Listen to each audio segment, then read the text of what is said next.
اللہ اکبر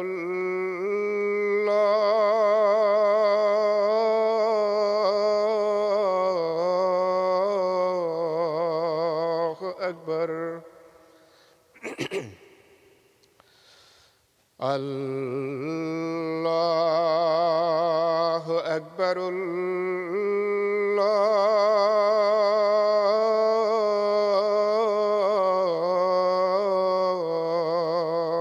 اکبر أشهد أن لا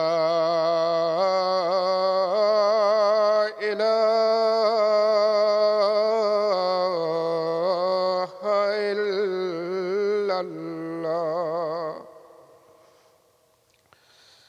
أشهد أن لا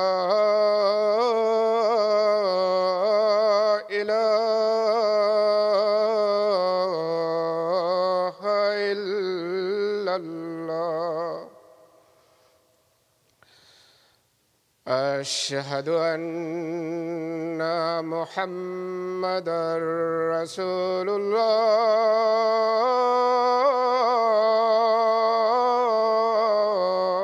الله أشهد أن محمدًا رسول الله حي على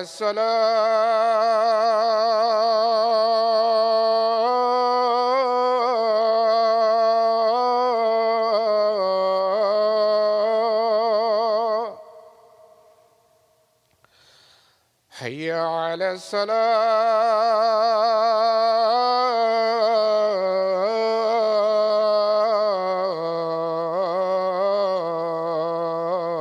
الصلاة حي على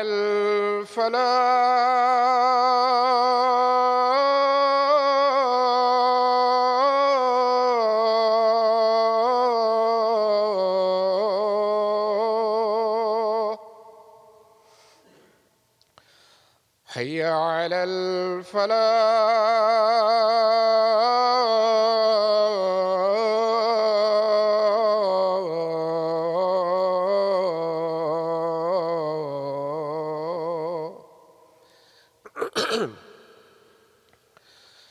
الله أكبر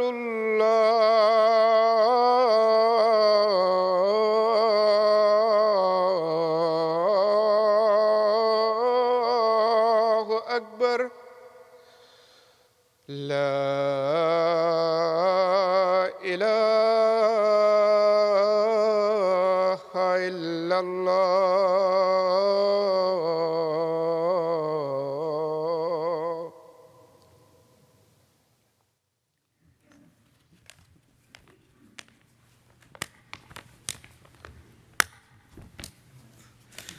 السلام علیکم ورحمۃ اللہ.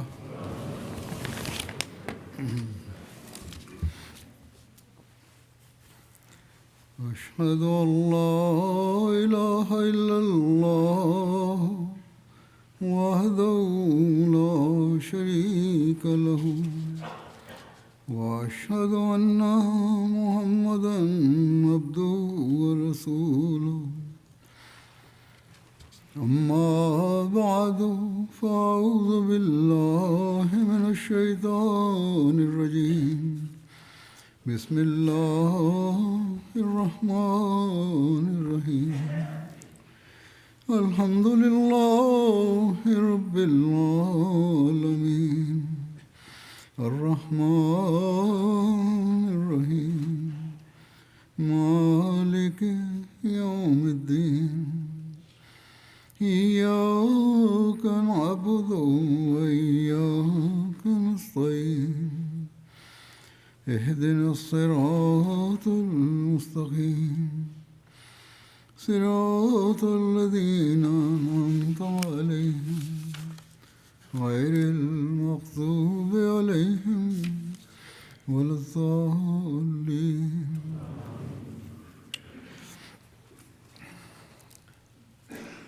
حضرت صلی اللہ علیہ وسلم کے فتح مکہ کے بعد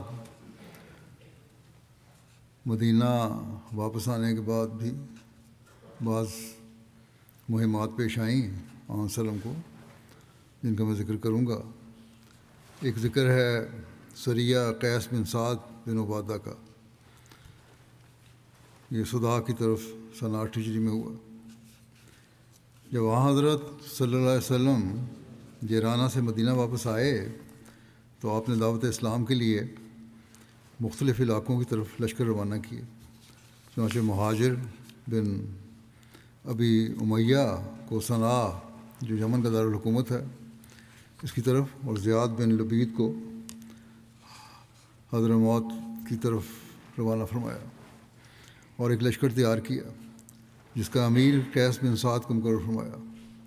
آپ صلی اللہ علیہ وسلم نے قیس بن سعد کو 400 آدمیوں کے ساتھ روانہ فرمایا تاکہ وہ یمن کے قبیلہ صدا کو اسلام کی دعوت دیں. دوسرے قول کے مطابق حضرت صلی اللہ علیہ وسلم نے ارشاد فرمایا کہ وہ قبیلہ صدا سے قتال کریں. اگر یہ روایت صحیح ہے، پہلی روایت تو زیادہ سے صحیح لگتی ہے، تو پھر یقیناً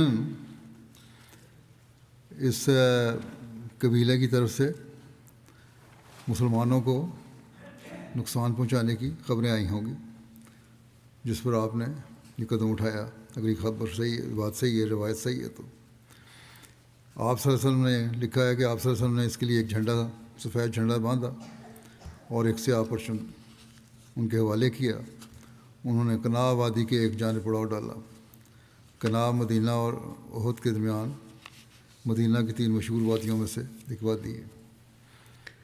حضرت قیس خزرج کے سردار حضرت سعد بن عبادہ کے بیٹے تھے. حضرت قیس بن سعد کا شمار جلیل قدر صحابہ میں ہوتا تھا. فتح مکہ کے موقع پر حضرت صلی اللہ علیہ وسلم نے جب حضرت سعد بن عبادہ سے جھنڈا واپس لیا تھا تو ان کے اسی بیٹے قیس کو دیا تھا.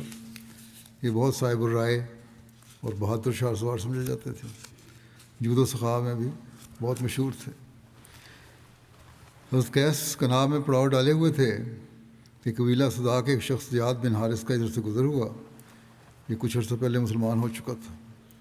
جب اس کو علم ہوا کہ یہ لشکر ان کے قبیلے پر حملہ کرنے جا رہا ہے تو اس کو حیرانی اس کیوں نہیں ہوئی اس وقت، لیکن اس کو پتہ ہوگا کہ ہم قبیلے والے مسلمانوں کو نقصان پہنچانا چاہتے ہیں اور یہ اب اس کے جواب میں آ رہے ہیں. بہرحال جب اس نے یہ دیکھا کہ ان کے قبیلے پر حملہ ہونے جا رہا ہے تو وہاں سے سیدھا وہ رسول اکرم صلی اللہ علیہ وسلم کی خدمت میں حاضر ہوا اور درخواست کی کہ آپ نے جو لشکر بھیجا ہے وہ واپس بلا لیں. میں اپنی قوم کی ضمانت دیتا ہوں اور اس کے قبول اسلام کا بھی وعدہ کرتا ہوں. یعنی ایک ضمانت تو یہ ہے کہ وہ مسلمانوں پر حملہ نہیں کرنے گے، نقصان نہیں پہنچائیں گے، اور دوسرا اسلام بھی آہستہ آہستہ قبول کر لیں گے. آپ نے اس کی بات قبول کرتے ہوئے لشکر کو واپس بلا لیا. اس بات سے بھی ظاہر ہوتا ہے کہ علاقہ فتح کرنے کی غرض سے یا قوم کو زیر نگی کرنے کی غرض سے آپ نے نہیں بھیجا تھا، بلکہ اسلام کا پیغام پہنچانے بھیجا تھا اور مسلمانوں کو محفوظ کرنا مقصد تھا. اور جس طرح حضرت زیاد بن حارث نے وعدہ کیا تھا انہوں نے اس پر عمل کیا اور گاہے گاہے ان کی قوم کے لوگ اسلام قبول کرتے رہے. اگر صرف زبردستی مسلمان کرنا مقصود ہوتا تو آہستہ آہستہ سمجھ آنے پر اسلام قبول کرنے کی اجازت نہ ہوتی. سیدھا کہا جاتا ہے کہ یا اسلام قبول کر لو یا تلوار ہے. بہرحال اس کے بعد جب انہوں نے آہستہ آہستہ تبلیغ کی تو اسلام بھی انہوں نے قبول کر لیا، کیونکہ ایک حملہ کرنا، زبردستی مسلمان بنانا تو اسلام کی تعلیم کے بھی خلاف ہے اور حضرت صلی اللہ علیہ وسلم کے اپنے فعل اور سنت کے بھی خلاف ہے۔ آپ صلی اللہ علیہ وسلم نے حضرت زیاد کو ہی ان کا امیر مقرر کر دیا جب اسلام قبول کر لیا انہوں نے، اور حضرت صلی اللہ علیہ وسلم نے ان کی قوم کو ایک امان نامہ بھی لکھ کر دیا تھا، اور جو مسلمان ہو جائے اس کو امان نامہ لکھنے کی ضرورت نہیں ہوتی، اس لیے لکھا تھا کہ ان میں سے بعض مسلمان نہیں ہوئے تھے۔ سریہ حضرت عیینہ بن حصن فزاری بطرف بنی تمیم، اس کا بھی ذکر ملتا ہے۔ یہ سریہ محرم 9 ہجری میں بنو تمیم کی طرف حضرت عیینہ بن حصن کی قیادت میں ہوا۔ اس کا پس منظر یہ ہے کہ حضرت صلی اللہ علیہ وسلم نے حضرت بشر بن سفیان کو قبیلہ خزاع کی شاخ بنو کعب کی طرف صدقات یعنی اموال زکوٰۃ کی وصولی کے لیے بھجوایا۔ یہ لوگ سقیہ اور بنو تمیم کی زمین کے درمیان آباد تھے، چنانچہ حضرت بشر بن سفیان کے حکم پر بنو خزاع کا مال ہر طرف سے ان کے پاس جمع ہونے لگا۔ بنو تمیم جو مسلمان نہیں تھے انہیں یہ اموال بہت زیادہ لگے، تو انہیں اور کہنے لگے وہ یہ کیوں ناحق ہمارے اموال لے رہا ہے، اور اپنی تلواریں نکال لیں۔ بنو خزاع نے کہا کہ ہم نے دین اسلام قبول کر لیا ہے اور یہ ہمارے دین کا حکم ہے، ہم دے رہے ہیں، تمہیں کیا تکلیف ہے؟ لیکن بنو تمیم نے کہا کہ یہ بشر بن سفیان کسی اونٹ تک بھی نہیں پہنچ سکتا۔ جھگڑے اور جنگ و جدال کی اس کیفیت کو دیکھ کر حضرت بشر بن سفیان بغیر کسی قسم کی وصولی کے خود ہی وہاں سے واپس چلے آئے۔ یہ بات بنو خزاع پر نہایت گراں گزری، بہت برا لگا انہیں۔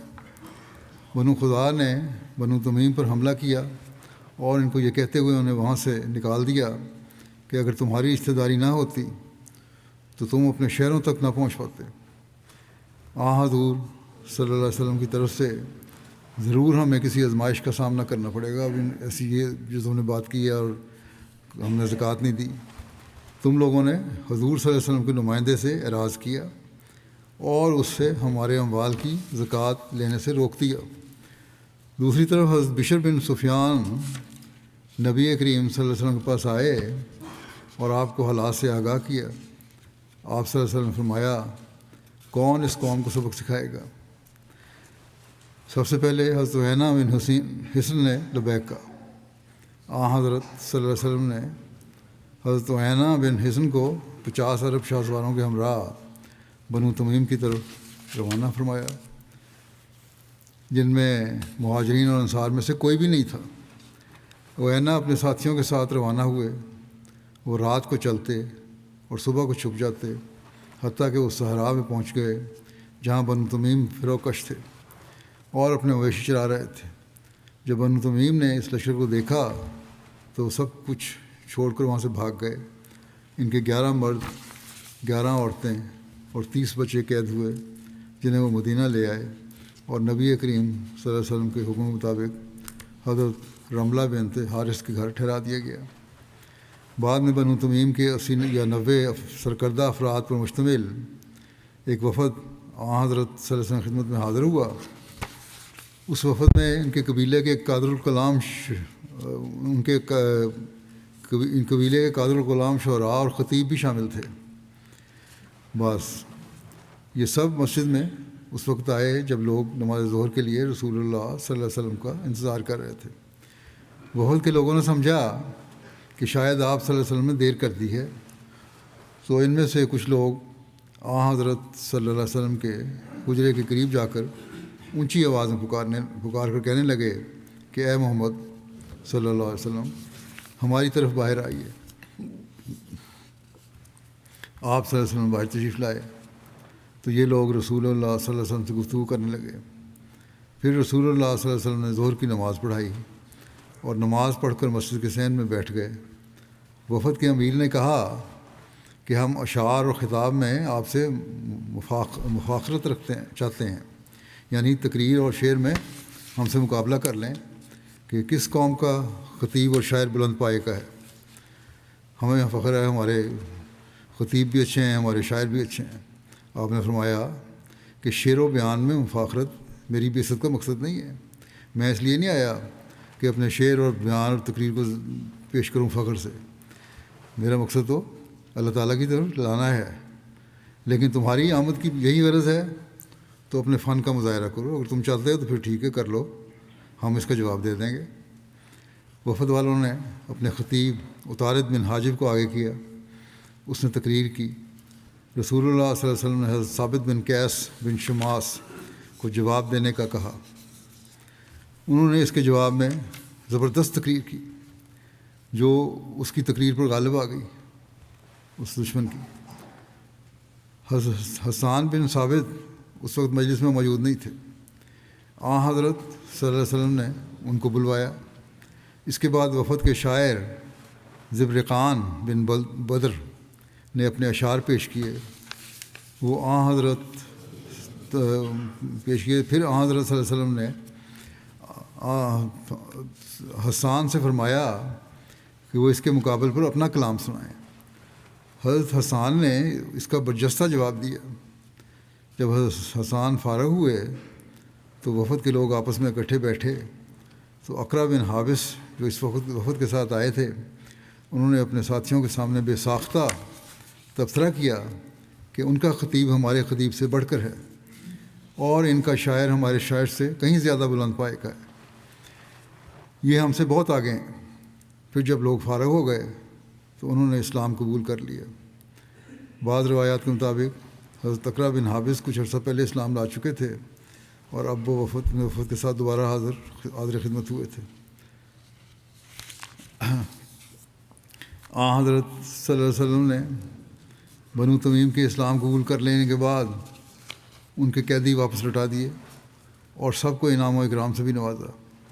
ایک روایت کے مطابق وفد میں شامل ہر شخص کو 500 درہم عطا فرمائے۔ اس وفد میں شامل عطارد بن حاجب نے، جس کا ذکر پہلے گزر چکا ہے، اسلام قبول کرنے کے بعد حضرت صلی اللہ علیہ وسلم کی خدمت میں ایک چادر ہدیہ کے طور پر پیش کی۔ یہ چادر اسے کسریٰ نے دی تھی۔ کہا جاتا ہے کہ یہ چادر بہت اعلیٰ قسم کی ریشمی چادر تھی جس پر سونے کا کام کیا گیا تھا۔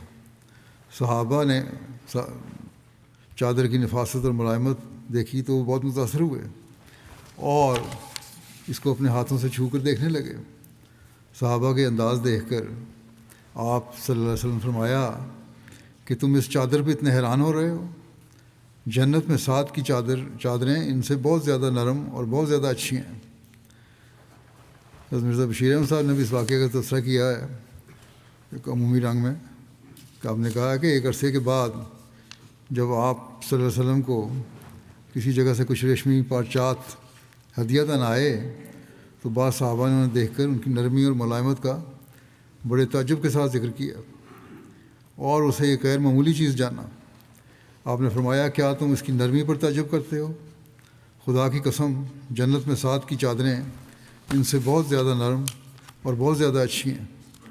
آپ کا یہ کلام ایک استعارے کے رنگ میں تھا جس میں 7 کے اس راحت کے مقام کی طرف اشارہ کرنا مقصود تھا جو انہیں جنت میں حاصل ہوا تھا، ورنہ جیسا کہ قرآن شریف اور احادیث سے رسولی طور پر پتہ لگتا ہے کہ جنت کی نعمتوں کا اس دنیا کی نعمتوں پر قیاس نہیں ہو سکتا، اور نہ جنت کی نعمتیں ہماری اصطلاح کے لحاظ سے مادی کہلا سکتی ہیں۔ اور حق یہی ہے کہ جو الفاظ قرآن حدیث میں بیان ہوئے ہیں ان میں صرف استعارہ اور تشبیہ کے طور پر نعمتوں کے کمال کی طرف اشارہ کرنا مقصود ہے۔ پھر ایک سریہ قطبہ بن عامر ہے جو سفر 9 ہجری میں ہوا۔ قطبہ بن عامر کو 20 آدمی دے کر قبیلہ قسم کی طرف حضرت صلی اللہ علیہ وسلم نے بھیجا۔ ایک روایت کے مطابق انہیں تبالہ کے نواح میں بھیجا، یمن کے راستے میں، عرض تہامہ میں تبالہ کا شہر واقع ہے۔ اس کے اور مکے کے درمیان 8 دن کی مسافت ہے اور اندازاً 156 میل کا فاصلہ ہے۔ اور ایک روایت کے مطابق بیشا کے نواح میں بھیجا اور ان کو یہ حکم دیا کہ ایک دم سے ان پر حملہ کریں۔ انہوں نے یقین شرارت کر رہے ہوں گے یہ لوگ۔ راستے میں انہوں نے ایک آدمی کو پکڑا، اس سے دریافت کیا تو اس نے اپنے آپ کو گونگا ظاہر کیا، لیکن جب یہ قبیلے کے قریب پہنچے تو اس نے چیخ چیخ کر اپنے قبیلے کو متنبع کرنا چاہا، چنانچہ اس دھوکہ دہی پر اس کو قتل کر دیا گیا۔ چونکہ اب قبیلے والے کچھ چوکنے ہو چکے تھے، اس لیے رات ہونے کا انتظار کیا گیا، اور جب ذرا اندھیرا ہو گیا تو مسلمانوں نے ایک دم ان پر حملہ کر دیا۔ سخت جنگ ہوئی اور فریقان میں کثرت سے زخمی ہوئے، اور مخالف قبیلے کے بہت سے لوگ مارے گئے، اور حضرت قطبہ مال غنیمت میں اونٹ، بکریاں اور عورتیں مدینہ کی طرف لے کر آئے۔ خمس نکالنے کے بعد ان کے حصے میں 4 اونٹ یا 40 بکریاں آئیں۔ بہرحال ان کی شرارتوں کو روکنے کے لیے یہ حملہ کرنا پڑا تھا۔ پھر سریہ ضحاک بن سفیان کلابی کا ذکر ہے، جو بنو کلاب کی طرف ہوا۔ یہ ربیع الاول 9 ہجری میں ہوا، اور حضرت صلی اللہ علیہ وسلم نے حضرت ضحاک بن سفیان کلابی کو کرتا کے مقام پر ان کے اپنے قبیلہ بنو کلاب کی طرف بھجوایا۔ قرطا بنو بکر کی ایک شاخ کا نام ہے، جو مدینہ منورہ سے 7 دن کی مسافت پر آباد تھا۔ وہ انہیں نجد میں زجلاوا کے مقام پر ملے۔ انہوں نے اسلام کو پیغام پہنچایا، مگر قبیلے والوں نے انکار کر دیا اور نوبت لڑائی تک پہنچ گئی۔ انہوں نے اہل قرطا کو شکست دی اور مال غنیمت حاصل کیا۔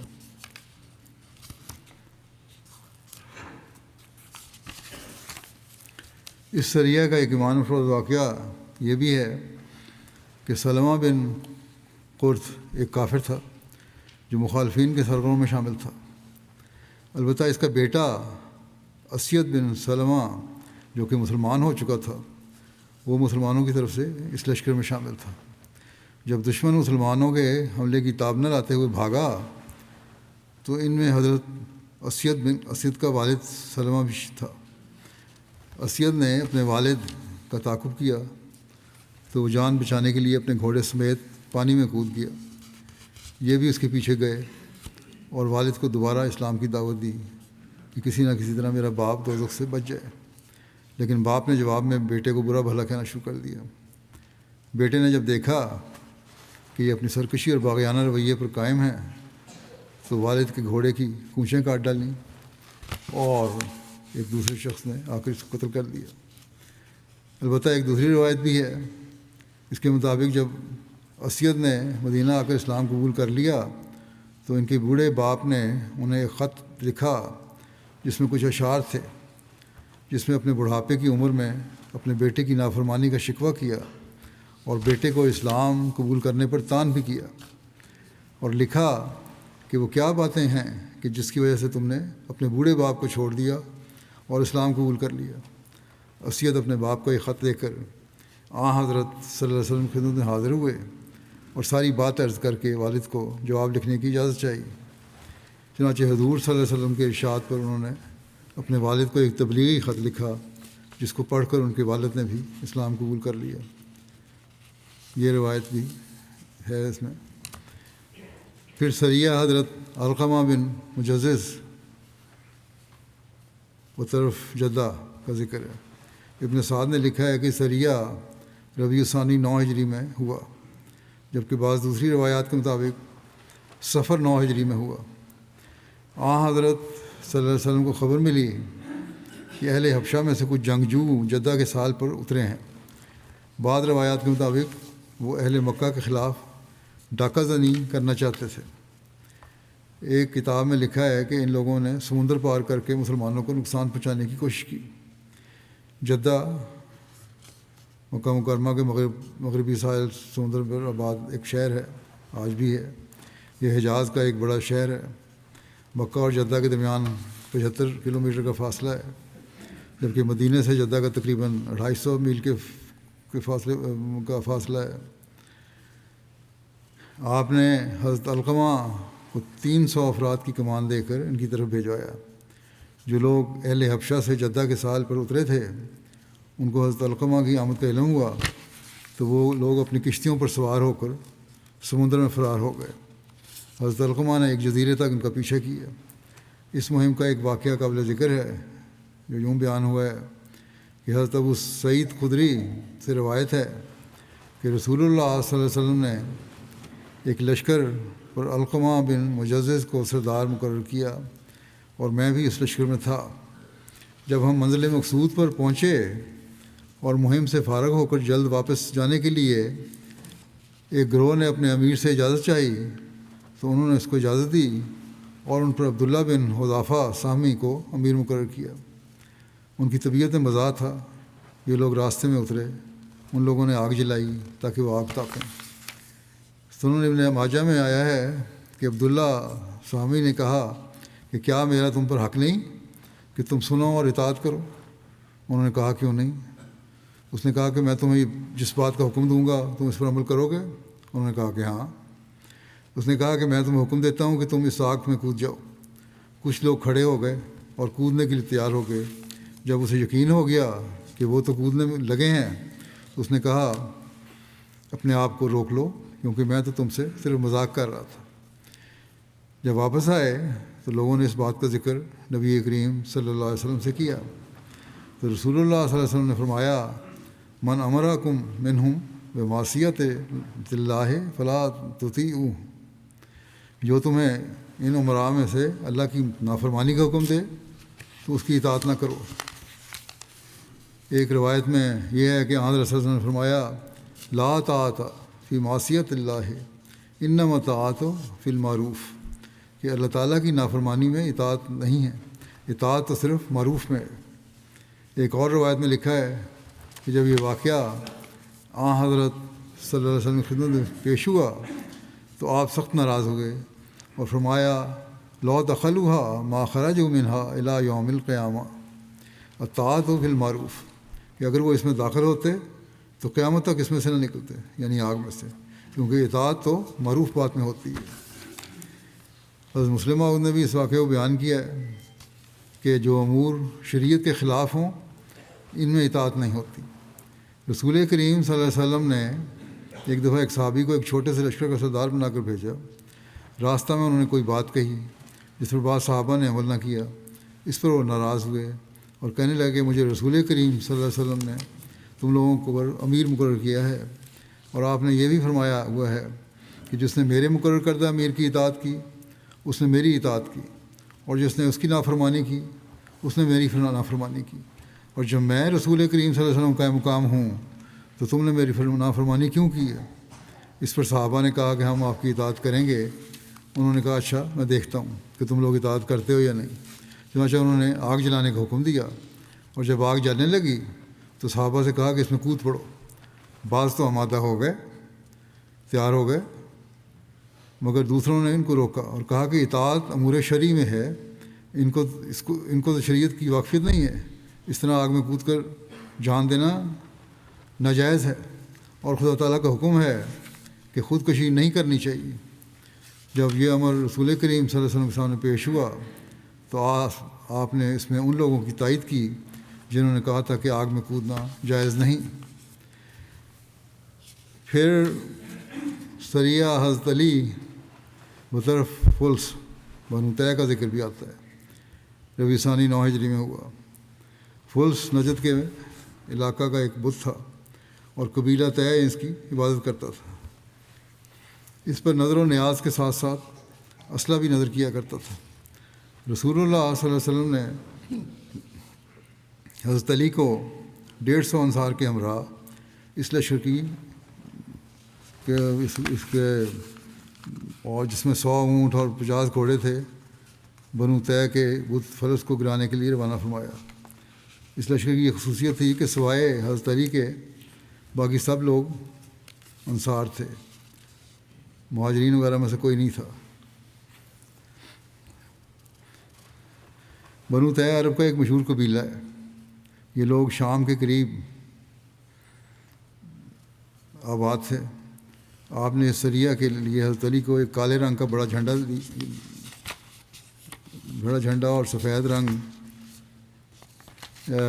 کا چھوٹا پرچم عطا فرمایا۔ حضرت علی صبح کے وقت حملہ آور ہوئے اور ان کے بت فلس کو منہدم کر دیا۔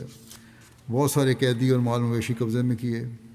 مشہور سخی حاتم طائی کا یہ قبیلہ تھا، اور قیدیوں میں حاتم طائی کی بیٹی صفانہ بھی شامل تھی۔ حاتم طائی کا بیٹا عدی جو قبیلے کا سردار تھا وہ بھاگ گیا اور ملک شام کی طرف نکل گیا۔ قیدیوں پر ابو قتادہ کو نگران بنایا گیا اور مال مویشی پر عبداللہ بن عتیق کو نگران مقرر کیا گیا۔ حضرت صلی اللہ علیہ وسلم کے لیے خمس یعنی 5واں حصہ نکال کر باقی مال غنیمت تقسیم کر لیا گیا۔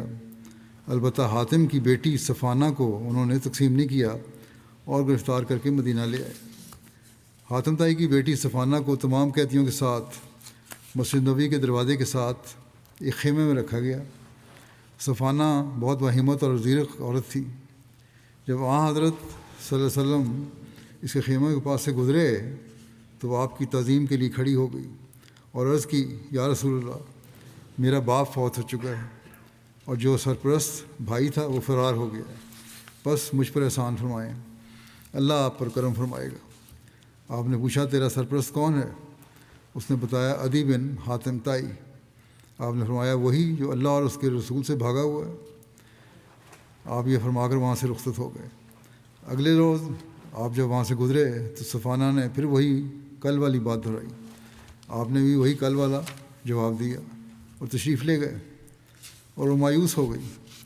تیسرے دن جب حضرت صلی اللہ علیہ وسلم اس کے خیمے کے پاس سے گزرے تو آپ کے ساتھ حضرت علی بھی تھے جو آپ کے پیچھے پیچھے چل رہے تھے۔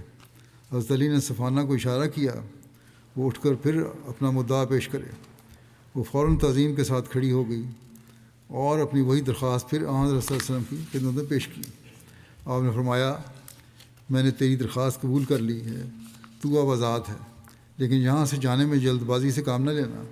جب کوئی قابل اعتبار شخص میسر ہوا تو تمہیں اس کے ساتھ تمہارے بھائی کے پاس شام روانہ کر دیا جائے گا۔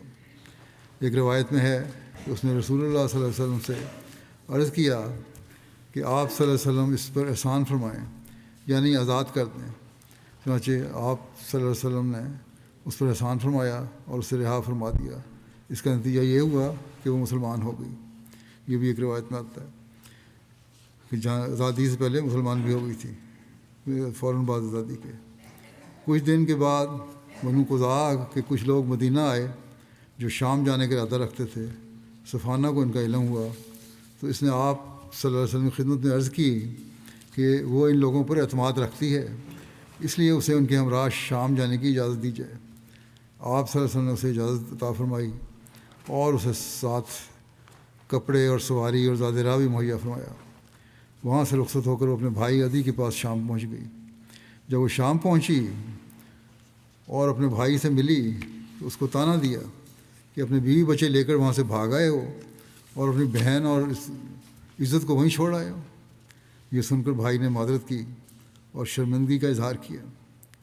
تھوڑی دیر بعد عدی نے اپنی بہن سے پوچھا کہ بتاؤ تو صحیح کہ محمد صلی اللہ علیہ وسلم کے متعلق تمہاری کیا رائے ہے؟ صفانہ جو کہ حضرت صلی اللہ علیہ وسلم کے اخلاق دیکھ کر مسلمان ہو چکی تھی، کہنے لگی کہ اللہ کی قسم، میرا خیال ہے کہ جتنی جلدی ہو سکے تم ان کے پاس چلے جاؤ۔ اگر وہ واقعی نبی ہیں تو ان کی طرف جلدی جانے والا کامیاب و کامران ہوگا، اور اگر وہ بادشاہ ہیں تو بھی تمہاری عزت و شرف میں کوئی فرق نہیں پڑے گا۔ عدی کہنے لگا کہ یہ رائے تو بہت اچھی ہے، اور پھر وہ جلدی تیار ہو کر مدینہ پہنچ گیا۔ رسول اللہ صلی اللہ علیہ وسلم مسجد میں تشریف فرما تھے۔ عدی نے اپنا تعارف کروایا۔ آپ صلی اللہ علیہ وسلم انہیں لے کر اپنے گھر کی طرف روانہ ہوئے۔ راستے میں ایک بڑھیا نے آپ صلی اللہ علیہ وسلم کو روک لیا باتیں کرنے کے لیے، سوال پوچھنے کے لیے۔ آپ صلی اللہ علیہ وسلم اس کے لیے کافی دیر رکے رہے اس بڑھیا سے بات کرنے کے لیے۔ عدی نے یہ سب دیکھ کر دل میں خیال کیا کہ یہ شخص بادشاہ نہیں ہو سکتا جو اس طرح بڑھیا کے روکنے پہ رک گیا ہے۔ گھر پہنچ کر جب آپ صلی اللہ علیہ وسلم نے چمڑے کا ایک گدیلا جس میں کھجور کے پتے بھرے ہوئے تھے وہ ان کی خدمت میں بیٹھنے کے لیے پیش کیا تو عدی نے عرض کیا کہ آپ اس پر بیٹھیں، لیکن آپ صلی اللہ علیہ وسلم نے فرمایا کہ نہیں، تم اس پر بیٹھو، اور خود نیچے ہی زمین پر بیٹھ گئے۔ جس پر عدی نے پھر دل میں سوچا کہ اللہ کی قسم یہ شخص بادشاہ نہیں ہو سکتا۔ رسول اللہ صلی اللہ علیہ وسلم نے ان سے گفتگو کا آغاز فرمایا ان کے مذہب اور ذاتی معاملات کے بارے میں بھی کچھ باتیں بیان کیں۔ ان سے بعض باتیں ایسی تھیں ان میں سے بعض باتیں ایسی تھیں کہ سوائے عدی کے کسی کو معلوم نہیں تھی، جس پر عدی کو یقین ہو گیا کہ یہ واقعی رسول ہیں، اور عرض کیا کہ مجھے یقین ہو گیا ہے کہ آپ واقعی اللہ کے رسول ہیں، کیونکہ آپ کو بعض مخفی باتوں سے بھی آگاہ کر دیا گیا ہے۔ حضرت عدی سے روایت ہے کہ نبی کریم صلی اللہ علیہ وسلم نے فرمایا، اے عدی، اسلام قبول کر لو، تم محفوظ رہو گے۔ میں نے کہا، میں پہلے سے ایک دین کا پیروکار ہوں۔ آپ صلی اللہ علیہ وسلم فرمایا میں تمہارے دین کو تم سے بہتر جانتا ہوں۔ میں نے کہا، آپ میرے دین کو مجھ سے زیادہ جانتے ہیں، یہ کس طرح ہو سکتا ہے؟ آپ صلی اللہ علیہ وسلم فرمایا، ہاں، میں تمہارے دین کو تم سے زیادہ جانتا ہوں۔ پھر آپ صلی اللہ علیہ وسلم فرمایا، کیا تم رکوسی یعنی عیسائیت اور صابیت کے مابین مذہب نہیں رکھتے؟ میں نے کہا، کیوں نہیں؟ آپ صلی اللہ علیہ وسلم فرمایا، کیا تم اپنی قوم کے سردار نہیں ہو؟ میں نے کہا، ہاں۔ آپ صلی اللہ علیہ وسلم فرمایا، کیا تم غنیمت کا چوتھائی حصہ نہیں لیتے سردار ہونے کی وجہ سے؟ میں نے کہا، ہاں، لیتا ہوں۔ آپ صلی اللہ علیہ وسلم فرمایا، یہ تو تمہارے دین میں بھی تمہارے لیے جائز نہیں ہے، کس طرح تم لو؟ تو مجھے اپنے آپ پر ندامت اور شرمندگی محسوس ہوئی۔ پھر آپ صلی اللہ علیہ وسلم نے فرمایا، اے عدی، شاید تجھے اس دین میں داخل ہونے سے مسلمانوں کی غربت روک رہی ہے۔ خدا کی قسم، جلد ہی اتنا مال بہایا جائے گا کہ اسے لینے والا نہیں ملے گا، اور شاید ان کے دشمنوں کی کثرت بھی تجھے اس دین میں داخل ہونے سے مانع ہو رہی ہے۔ دشمن بہت ہیں اسلام کے، اس لیے شاید تم رک رہے ہو۔ خدا کی قسم، تو جلدی ہی عورت کے متعلق سنے گا کہ وہ اپنے اونٹ پر ہیرا سے روانہ ہو کر اس گھر خانہ کعبہ کی زیارت کرے گی اور اسے کوئی خوف نہ ہوگا، اور شاید اس دین میں داخل ہونے سے تجھے یہ امر بھی مانے ہو کہ حکومت اور اقتدار غیروں کے پاس ہے۔ تو خدا کی قسم، تو جلد ہی ارض بابل کے سفید محلات کے متعلق سنے گا کہ وہ ان کے لیے کھول دیے گئے ہیں، اور کس طرح کے خزانے کھول دیے جائیں گے۔ یہ بات آپ صلی اللہ علیہ وسلم نے 3 مرتبہ دہرائی۔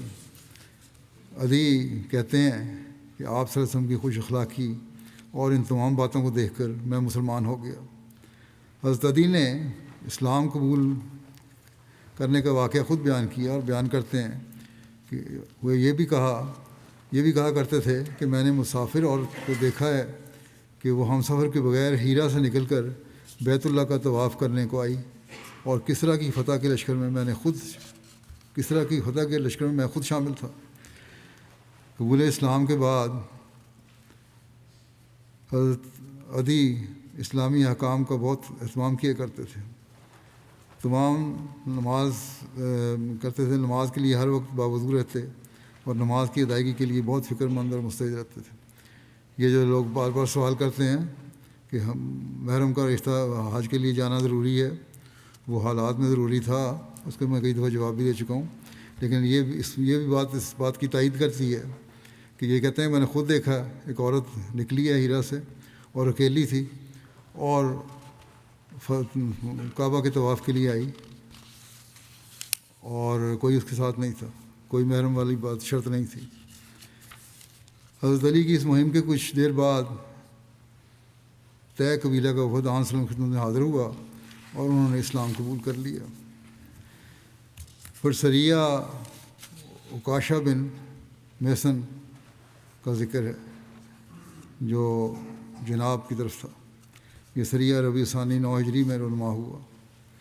حضرت عکاشہ کا یہ سریہ مدینہ منورہ کے شمال میں ادرا اور بلی کے قبائل میں پیش آیا جو جناب کے آس پاس رہتے تھے۔ بعض روایات میں اس علاقے کا نام جباب بھی بیان ہوا ہے۔ اس سریہ کی مزید تفصیلات زیادہ بیان نہیں ہوئیں، بس اتنا ہی ذکر ہے کہ سریہ ہوا تھا۔ اب غزوہ تبوک کے بارے میں بعض ابتدائی باتیں پیش کر دیتا ہوں۔ رجب 9 ہجری ستمبر 630 عیسوی میں یہ ہوا۔ غزوہ طائف کے بعد ماہ رجب 9 ہجری میں آپ صلی اللہ علیہ وسلم اس غزوہ کے لیے روانہ ہوئے۔ یہ حضرت صلی اللہ علیہ وسلم کی حیات مبارکہ کا آخری غزوہ تھا۔ تبوک مدینہ سے تقریباً 685 کلومیٹر کے فاصلے پر تھا۔ تبوک نام کے چشمے پر ٹھہرنے کی وجہ سے اس غزوے کو غزوہ تبوک کہا جاتا ہے۔ رسول اللہ صلی اللہ علیہ وسلم نے تبوک کے قریب پہنچ کر شرکائے قافلہ سے فرمایا انکم ستاتون غدن انشاء اللہ عین تبوک، کہ کل تم تبوک کے چشمے پر پہنچ جاؤ گے انشاءاللہ۔ قرآن کریم میں غزوہ تبوک کا ذکر ساعۃ العسر یعنی تکلیف کی گھڑی کے نام سے کیا گیا ہے، اس لیے اس غزوہ کو غزوۃ العسر بھی کہا جاتا ہے، چونکہ مسلمانوں کو اس میں بہت دشواری اور تنگی کا سامنا کرنا پڑا تھا، مثلا شدید گرمی، دور کا سفر، سواریوں کی بہت کمی، راستے میں پانی کی شدید قلت تھی، لشکر کی تیاری کے لیے اخراجات کے لیے کی بھی کمی تھی اور اس کا بہت زیادہ سامنا کرنا پڑا۔ ان سب تکالیف کی وجہ سے اس کو جیش الاسرا بھی کہا جاتا ہے، یعنی تنگی اور تکلیف والا لشکر۔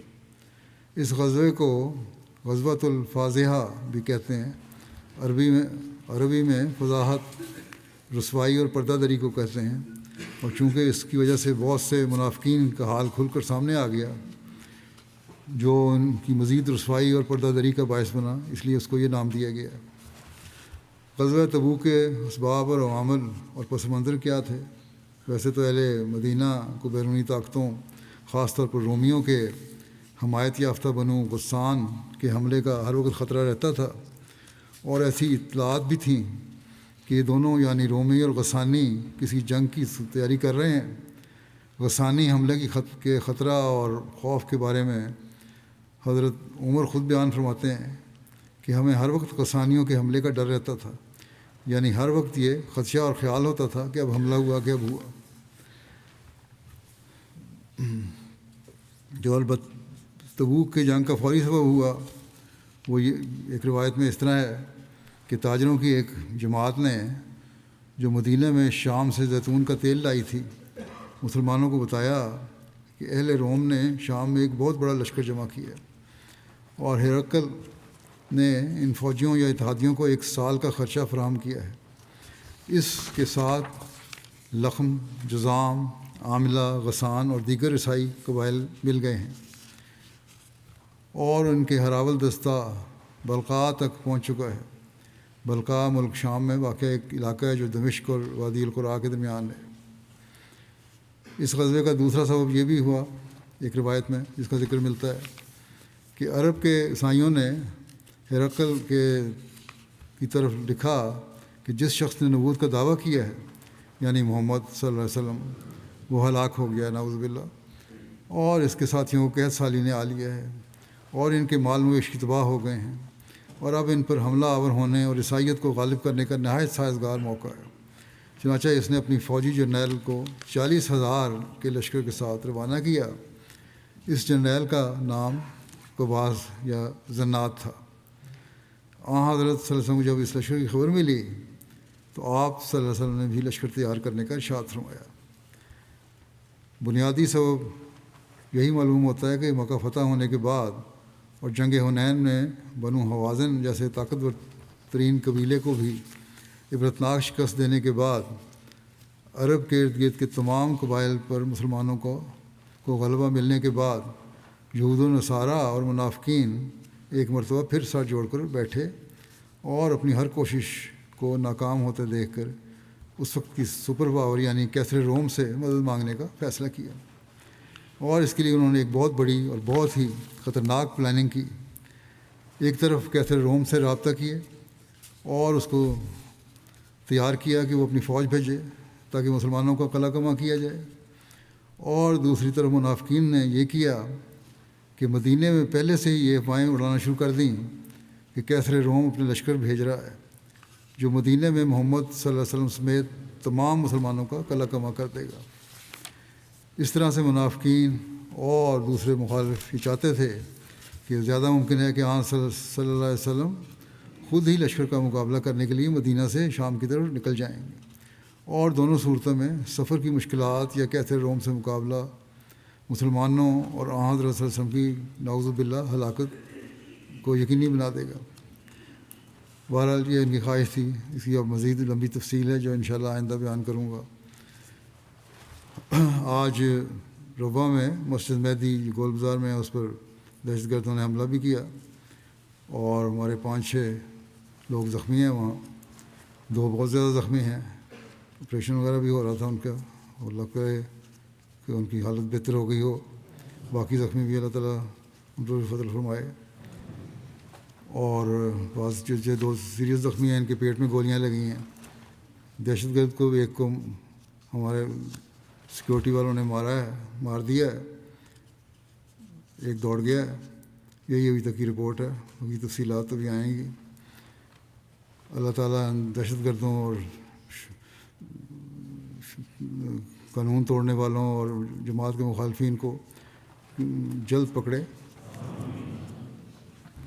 پنجاب کی حکومت، وزیر اعلیٰ اور حکومت یہ دعویٰ کر رہے ہیں کہ پنجاب میں 100% جرائم کنٹرول ہو چکے ہیں اور کوئی مجرم نہیں رہا، لیکن احمدیوں پر جو آئے دن حملے ہوتے ہیں، قتل شہید کیے جا رہے ہیں یا زخمی کیے جا رہے ہیں یا ان کے مالوں کو آگے لگائی جا رہی ہیں، اس کو شاید یہ جرم سمجھتے نہیں۔ اللہ تعالیٰ ان حکومتوں کو بھی عقل دے اور جلد ہی اللہ تعالیٰ جماعت کے حق میں نشان ظاہر فرمائے۔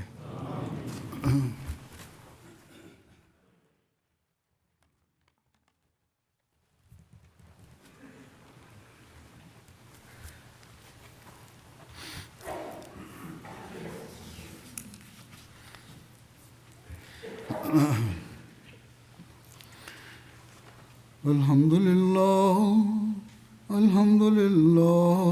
نحمده ونستعينه ونستغفره ونؤمن به ونتوكل عليه ونعوذ بالله من شرور أنفسنا ومن سيئات أعمالنا من يهده الله فلا مضل له ومن يضلل فلا هادي له ونشهد أن لا إله إلا الله ونشهد أن محمدا عبده ورسوله عباد الله رحمكم الله إن الله يأمر بالعدل والإحسان وإيتاء ذي القربى وينهى عن الفحشاء